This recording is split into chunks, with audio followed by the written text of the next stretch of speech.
Good morning. How are you today? Well, it's Sunday. It is snowing. All around me, you can see that it's snowing. It's pretty cold, and I may be overdressed for warmth.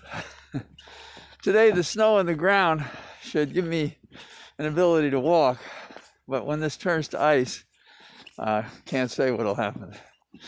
I still have to pick my way pretty carefully. So, what's going on? The talk on the Hill is that there may be a bipartisan solution to the stimulus bill. That's an exciting possibility, but even talking is helpful because if you remember, that's not how Mitch McConnell approached it. So we'll see how that works out. It would be nice to have a bipartisan bill. That'll mean compromise. The question is how serious. And the alternative, budget reconciliation, the problem with that is that that's a pretty tenuous procedure. It requires total cooperation. We're on notice, by the way, that the investigation of the January 6th insurrection, that there are plans afoot long before the actual incursion occurred. And so, as a result, the question becomes just like it was in Nixon. What did the West Wing know, and when did it know it? And what aid and comfort did it give to the insurrectionists? We know that they put the pipe bombs at the RNC and DNC, somewhat removed from the Capitol, likely to draw away law enforcement from the Capitol at a key moment to facilitate them going into it. So that's something to keep in mind, that the planning was in advance and somewhat detailed. We also have identified in a conspiracy charge that's been filed in DC this past week who was involved to actively plan an attack on the Hill. And there's a guy, Caudwell, out by Berryville, which is not that far from me, who was apparently one of the persons involved in this conspiracy to attack.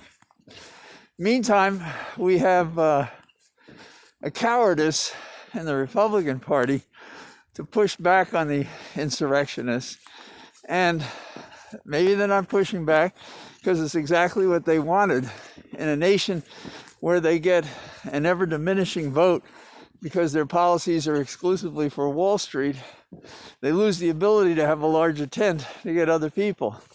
So perhaps undemocratic, anti-democratic solutions are the best they can do.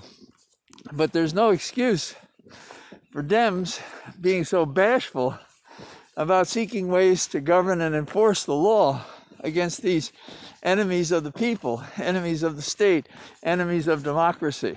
So that's something to keep in mind. Jesus, this is beautiful out here today. Let me show you my cathedral of trees on Sunday. Isn't that amazing? It's just beautiful out today. So, I think I said the other day they have to grow a pair. They have to do more than that. This is not something that's going to go away with us being passive. This requires a push. Now, I think the managers of the impeachment are excellent. I think they're going to do a good job. And it's interesting that the lawyers are backing off representing Trump. Now, the word is because he wanted to say, as part of his defense, that he really won the election. It may also be that he's not paying very well, not unlike Trump. And the third thing that, in a way, it parallels and often overshadows the rest of our problems in our society is the pandemic. If it's possible, it's getting worse, it's being transmitted more. The numbers are up here in Virginia. They're up across the nation. And there are logistical challenges to getting the vaccine out and into people's arms, but they're working on that. So there are good signs all around, but we need to be a little more careful about preserving our government and that means fighting for it. And it doesn't mean necessarily force of arms, but it does mean punishment, coercion, accountability. So I hope you can get out in this winter wonderland, because in the next day or so, this is going to turn to ice, and it'll be very unpleasant to even think about going out. So all the best, and goodbye from my wonderful wall. Look at this. Look at this great little creek here.